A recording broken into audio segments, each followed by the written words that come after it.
Hey guys, welcome to today's class on gender and sexual development. Today, the essential questions are what influences our gender and our gender identity, and what influences our sexual development, and what shapes our sexual orientation. Okay, so let's get started. So first off, we have to distinguish the difference between what is sex and what is gender when we talk about what are the different sexes and what are the different genders. So sex is the biological and the genetic component of man versus woman. It's the hormones that distinguish a man from a woman, and it's the physical characteristics that distinguish between male and female. So sex is the biological aspect of masculinity and femininity. However, gender is, at least for the most part, thought of to be influenced at least somewhat socially, but also biologically.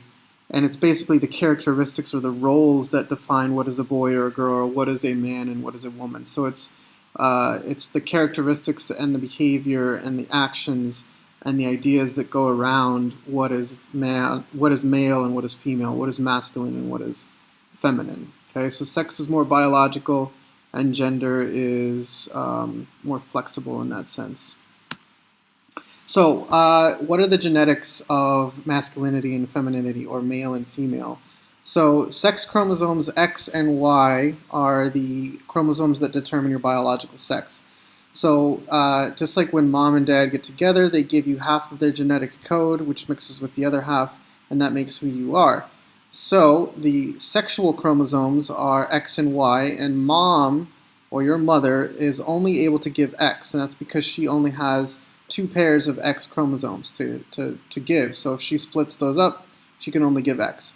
However, fathers are XY. So males are XY chromosomes. So they have the possibility of giving you an X or giving you a Y, which will therefore determine your sex. So in this basic way, fathers are the ones that are responsible, essentially, of which chromosomes they give to their offspring, and therefore they determine what sex the offspring will be. So in this chart over here, you can see that mom is only XX and dad is only XY, and so therefore if you split them up, it's a possibility that they will have, if they have, for example, 4 children, that'd be the way that it could split up. They could either have two daughters or 2 sons. But it's all up to the father to determine whether it will be a boy or a girl in this context.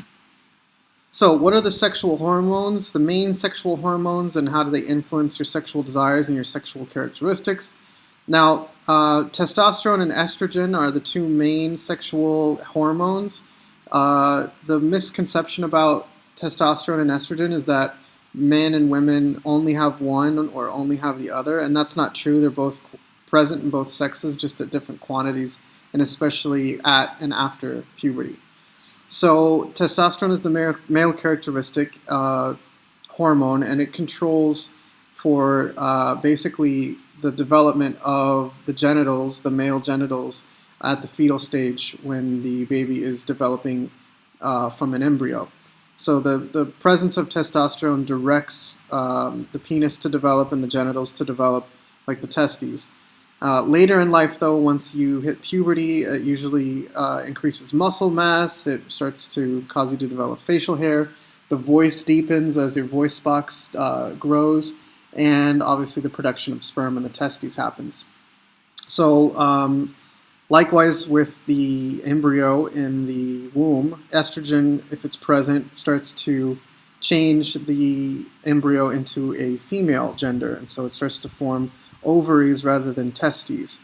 But later on in life, once the woman hits puberty or the girl hits puberty, that's when breasts start to develop, hips often will widen, ovulation starts, which means that the egg was released from the ovaries. Actually, girls are born with all of their eggs, and it's not until puberty that they actually start to ovulate or start to release those eggs, which is very different than sperm in men. It doesn't develop until puberty. And so with the development, or if with ovulation comes menstruation, which is basically just having a period. So these are the main characteristics of what the hormones do to us. So if you are a man who is transitioning into a woman, you're born a male and you want to transition to a female, taking estrogen would actually cause you to start developing breasts. It would actually start causing you to not grow facial hair. So it does change our physical characteristics later on in life if we would have more or less of that hormone. So the way that we look at the characteristics of what are the different between the different sexes is looking at the sexual characteristics. So hormone production during puberty causes those changes, which we often call primary sex characteristics. So this is where your ovaries or your testes or your reproductive organs start to develop differently or start to develop different capabilities. So primary sex characteristics are the ones that are primarily responsible for reproducing, and so that's why they call them primary sex characteristics. However, the secondary characteristics or the secondary sex characteristics are all the different characteristics of males and females that are not directly related to actual reproduction, that are not related to contraception. So this is basically for girls, it covers everything from the hips developing more, the breasts developing more. For boys, it's more about facial hair and having a deeper voice. For both, it would be like the amount of hair that's developed in different parts of the body at different during puberty and all those kinds of things. So secondary sex characteristics are just characteristics that happen with puberty that are not related to actual reproduction. So the other thing that estrogen and testosterone also do is that if you are a woman or a girl, you experience menarche. So menarche is basically the first period that a girl has. And usually it happens around 10 to 12 years old, right after the breasts start to develop. Now, it can happen a lot earlier, and we're seeing that the age of first menarche keeps dropping if we look at generations, and they're not quite sure what's happening with that. They think it's more environmental in the sense of could be environmental stressors like pollution, it could be something in the food that we're eating, it could be the hormones that we're injecting into the food that we're eating. And they do know that this can cause an earlier menarche. But other things like trauma, abuse, neglect, and when we talked about epigenetics, even a mother who smoked while she was pregnant might cause her daughter to experience her first period a lot sooner in life. Don't forget, menarche is the beginning of the period, and menopause is the end of it. And that's not until a woman is about 50 years old that she stops having her period, and that's menopause. So boys don't have menarche, obviously, but we do have something called spermarche, and that's when the boy's first capable of ejaculating. And that usually happens, not all the time, but it happens while a boy is sleeping in the middle of the night, has a sexual dream, and so they call it a wet dream. But spermarche is sort of like the moment that puberty definitely has taken over, because in both cases, menarche and spermarche, it's that point that they are capable of reproduction. So what about the different variations of male versus female? So there are a significant amount of people in the United States and around the world. It's estimated that up to maybe 1% of people are born intersex, and that means that they're born with a combination of male and female chromosomes, or they're born with sort of a combination of male and female hormones, or they're sort of born with a combination of male and female genital anatomy. So oftentimes a child will be born and they're not 100%, they might be chromosomally, they might be a female, but they have genitals that would look or are larger than normal, and so they look more like a penis, or vice versa, that there's a boy born genetically a boy, but at the same time his genitals don't quite represent what a boy would stereotypically look like. So they often call them intersex when the anatomy is not 100% defined in that sense, even though their chromosomes might be. One interesting story about this is a South African track athlete called Caster Semenya. She's sexually born a female, so she has XX chromosomes, but for whatever reason her body produces testosterone levels at a much higher level, and actually at levels of a typical male. So you can see that she has much larger muscles, she has much more defined muscles, She was actually banned from competing with women for a while because they thought that she was cheating. And then they figured out that she wasn't cheating, that she wasn't injecting herself with testosterone, that she just was naturally had high levels of testosterone. So they allowed her to compete again. But there's still some people who say that she shouldn't be able to compete unless her testosterone levels are lowered at a level that's more similar to a normal woman. And so that's been a lot of controversy is at what level of testosterone are people allowed to compete at different events in different categories of man versus women. There are other genetic sex variations. One of them is called Klinefelter syndrome. So this is actually a genetic variation where males who are born XY actually are born with an extra X chromosome. So their sex chromosomes are actually XXY or even XXXY. So usually when this happens, they have a decreased amount of testosterone development, especially at puberty. They actually are larger. They actually grow to be physically larger than a typical male, but at the same time, they show a lot of female characteristics after puberty, and even before puberty. So having smaller testicles and penis, having wider hips that are more typical of a female, having even breast development typical of females, lack of facial hair, lack of chest hair, which is generally a more feminine quality as well. So all of these things kind of go into having that extra X chromosome. And so we see those physical developments as well as the chromosomal differences with Klinefelter syndrome. So for the most part, males and females are fairly similar and fairly equal as far as how creative we are and how much intelligence that we have. That's something that's been debated for a long time, is who's better at what types of intelligence. Like, are men better at math than women? And they've pretty much proven that there doesn't seem to be much of a difference between our cognitive abilities, but there are some differences in us that they can talk about. So females generally express more emotion. They're more open about their emotions. While men are a little bit less emotional, don't express their emotions as well, don't understand and use their emotions as well as women do. Women are usually considered to be less aggressive, but they are more aggressive or just as aggressive when we talk about their relational aggressiveness, so harming other people in this terms of social relationships. So while boys would be more likely to get in a fight at school, a physical fight, girls would be more likely to gossip and to have verbal fights at school. So it depends on what we consider aggressive, that women are not necessarily less aggressive than men when we incorporate all types of aggressiveness. There are some higher risks as far as being a male. You have a higher risk of having ADHD, or attention deficit hyperdisorder. You have a higher chance of that being autistic as well. There's higher rates of antisocial personality disorder and even higher rates of schizophrenia for males as well. But on the other side, women usually have higher rates of depression, higher rates of anxiety. So there's some differences in what we're more susceptible to as far as psychological disorders and disease.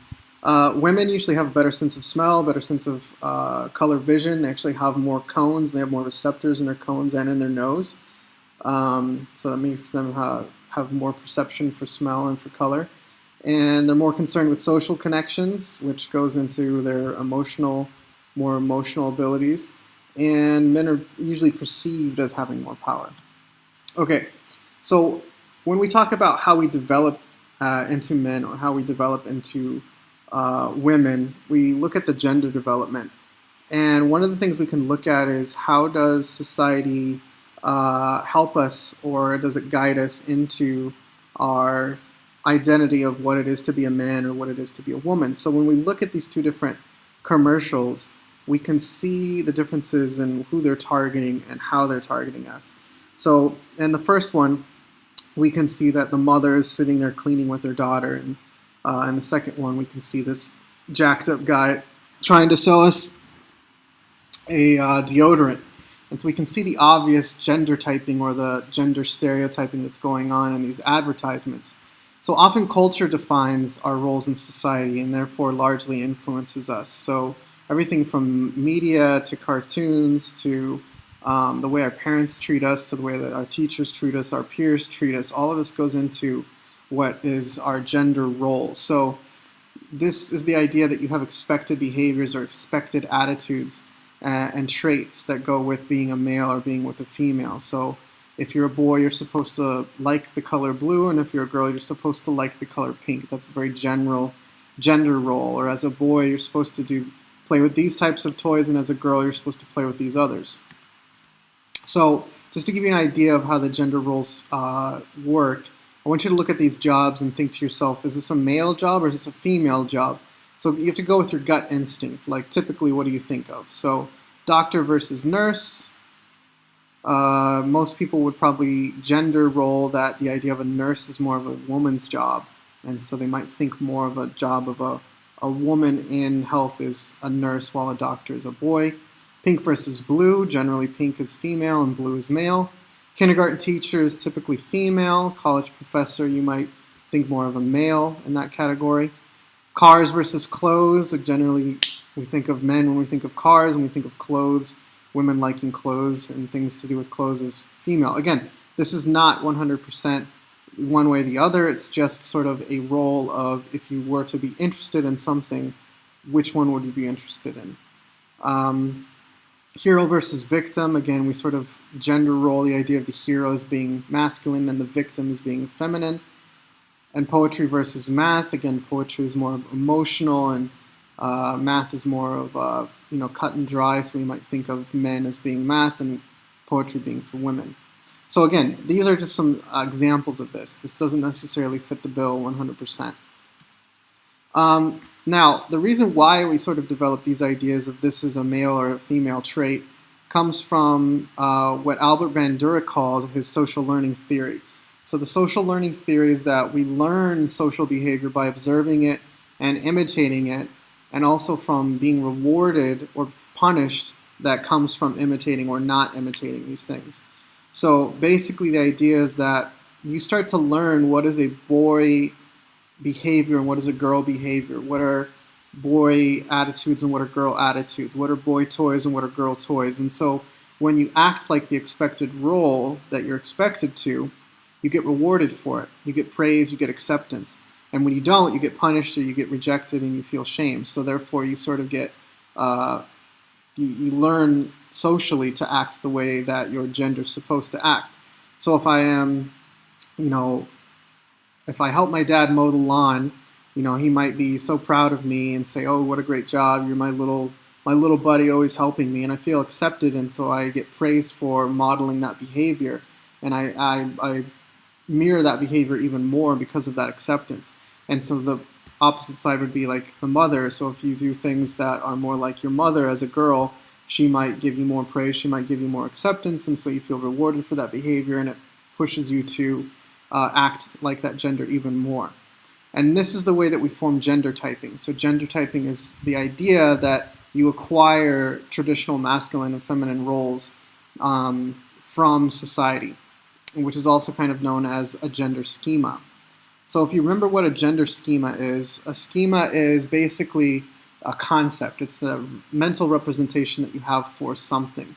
So if it's a gender schema, you have a mental representation of what is masculine and what is feminine. And this comes from society's norms. This comes from what society is sort of directing you into thinking what is masculine and what is feminine.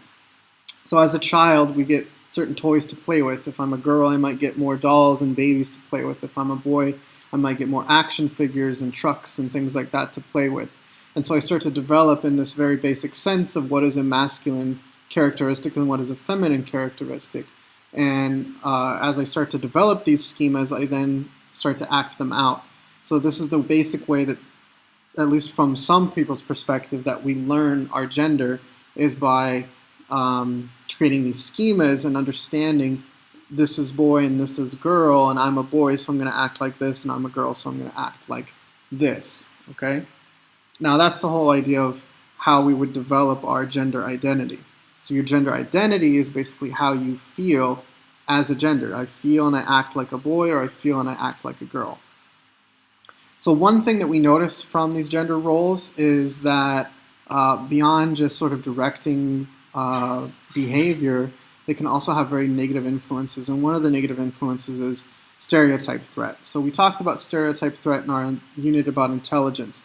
Basically, stereotype threat is that you have this concern and this preoccupation of confirming a common stereotype about your particular group.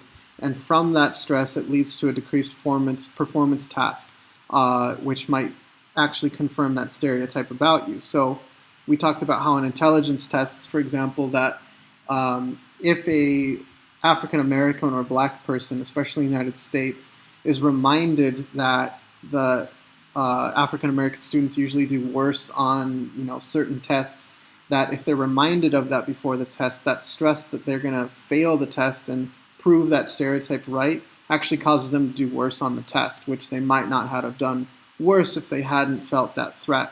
So again, this works for boys and girls and gender as well. So if, girls are usually better at math when we look at just their math scores in the class. They score higher, and actually girls are scoring much higher than boys in pretty much all areas of school right now, which is a concern for boys, like what's going on with boys.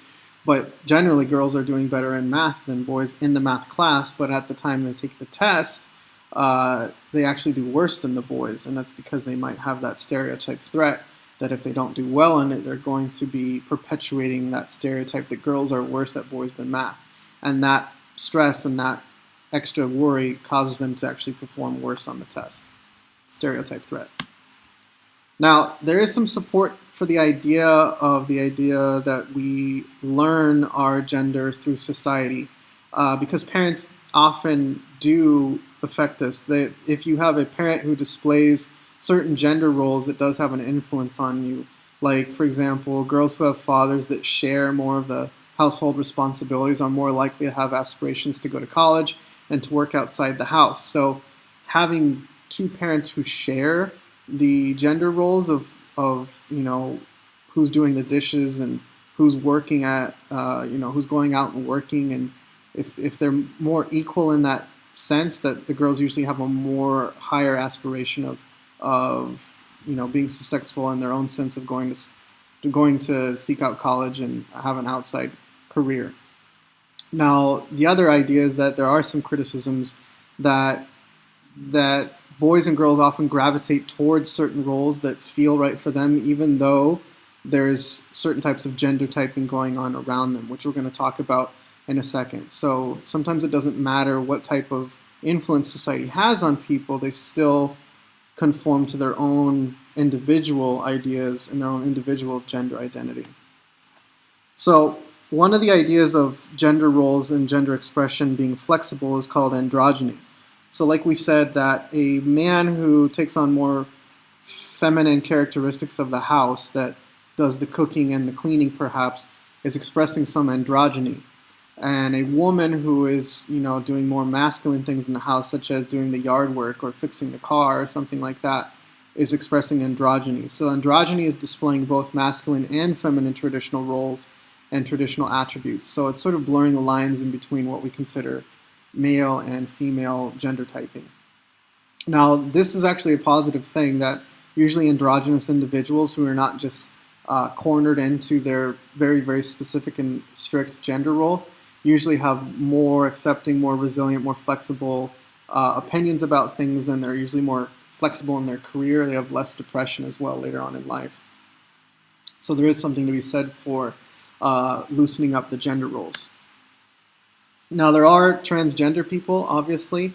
Again, the number of how many transgender people in the world there are is difficult, but it's thought to be anywhere between 1 to 3% of the population is identifying as transgender. And this is basically a term for any individual who identifies or expresses their gender differently than the way that they were assigned at birth or designated at birth. So if I was born a male, I feel like I am a female. I feel like I was born in the wrong body, or I'm trapped in the wrong body. Don't get this confused with transvestite. A transvestite just means someone who dresses the opposite of their assigned gender. So a man who dresses like a woman is a transvestite, but that doesn't mean that he wants to be a woman or feels like a woman necessarily. So a transvestite is just someone who cross-dresses, but that has nothing to do with it doesn't exactly mean the same thing. It just means that the way that they're dressing and presenting their gender. Transgender is the actual feeling that they have of they're born with the wrong gender. So being transgender is especially hard, especially in the United States, and a lot of Western cultures are specifically very anti-transgender, even more so than the anti-gay movements that sometimes we see popping up. So gay men have a 71% acceptance in the United States, which is fairly high. Women are even more accepted for their lesbianism at 81%, but transgenders only have an 18% acceptance. So we kind of group them together in the LGBTQ community, but they're very different in how they identify themselves and also how people are accepting of them. So even though some people are more accepting of gay people, they're not necessarily as equally accepting of transgender people. And transgender also does not mean anything about the gender that they're attracted to. It's just the feelings of their own gender, okay? So transgender is not considered a disorder by psychologists, but it is considered a disorder if the distress that they feel and the anxiety that they feel about their transgender is so extreme that it causes extreme uncomfortability and extreme depression in extreme cases. So this would be called gender dysphoria if it becomes that extreme. So what they realize is that once a transgender person does transition, often that distress and that anxiety dissipates and it goes away. And so this is one of the reasons why they don't consider transgenderism psychological disorder, because it is something that these people can basically, it's more socially derived rather than by themselves. Okay, so gender development can be looked at as the biopsychosocial approach to psychology. So there's the biological aspect of how you feel about your gender or what your gender is. There's a social aspect of your gender, and there's a psychological aspect of your gender. So determining if you feel like you're a man or feel like you're a woman, there's those three aspects that we need to look at. So from the biological perspective, there's the genetic influence on you, obviously the physical development, the hormonal levels that you have, and the brain chemistry that you have differentiate us on our masculinity or femininity. From the social aspect, we might have gender typing that goes into it. For example, what are the societal roles of a male and a female? The observational learning that we do to sort of mimic and mirror the behaviors of male and females around us, and the pressure that we get from our peers to act out those roles. From the psychological perspective, we can think of our own self-concept, the conditioning that we've been taught from the people around us, rewarded or punished for acting in certain ways that go against or go with our gender. The self-esteem that we have, our own personal attitudes and perceptions that we have about gender, all of these things go into what we consider the development of gender. It's not just one or the other. And one way that we can see this is through a case study that was done on a man named David Reimer. David was born an identical twin in 1965 as a boy, but after complications in his circumcision left his penis destroyed, his parents sought advice as to what to do. Psychologist John Money suggested that David undergo surgery to create a vagina with the remains of his genitals and for his parents to raise him as though he were a girl. The thought was that if everyone treated him like a girl, he would form that corresponding gender identity through social learning. However, things didn't turn out that way. David's parents renamed him Brenda, and over the next 15 years gave him estrogen hormone therapy, dressed him like a girl, and directed his interest towards feminine gender typing. He was routinely taken for therapy to John Money, who tried reinforcing the female gender typing.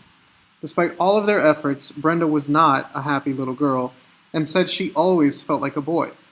At the time, John Money wrote articles on the success of Brenda's gender transitioning, which was obviously a lie, as David said that he experienced severe gender dysphoria his entire childhood. When he was 15, his father told him the truth, and he immediately began transitioning back to being a male, and at 21 had surgery to construct a penis and remove his breasts he developed from the hormone therapy. Unfortunately, the psychological trauma he experienced growing up, along with the abusive and torturous therapy sessions he claimed he experienced with John Money, left him severely depressed as an adult, and he committed suicide at the age of 38. So that case study shows us that there might be a larger aspect of gender identity that goes into our genetics than maybe has been previously thought. So the question is gender a social construct or are we born with it? From David Reimer's case, it seems like all the nurture that was put into trying to get him to identify as a female was unsuccessful, and that his nature or his genetics kept telling him that this was just not right. So there's always a combination of both that go into what our gender identity is. So as his genetics and his nature might have told himself, I'm a boy or I'm a man, the nurture part of what does it mean to act like a man or what does it mean to act like a woman is the nurture part. So even though I might genetically be born to feel like a man, it's up to my nurture and my society to tell me what I should act like if I feel like a man. Now, there's never one or the other that's dominating more than another. For example, if I think of a color that's a feminine color, most people would think of pink. Now, there's no nature or genetics that would determine why we think that pink is a girly color and blue is a masculine color. That's 100% based on society and culture. But other aspects of what we think are male and female traits might have an underlying genetic cause that makes society function or see things the way they do and have certain gender roles and gender norms. We might identify that there is a genetic component that makes women more empathetic and more likely to seek out careers that deal with empathy, such as being a teacher or a nurse or working in the health field or different things like that, where men have other preferences or interests that are genetically driven, which cause them to have certain interests that go towards other careers. And that's why we see a divide in certain careers that men and women choose, not necessarily based on society, but maybe at least on a backbone based on genetics, which society tells us these are the options that you are given. So again, the whole idea of nature versus nurture is always a harmony when we talk about psychology and the way that we develop. All right, guys, so make sure you check out the video that I'm going to post that furthers this discussion and answer the questions on it as a part of your assignment for today. All right, guys.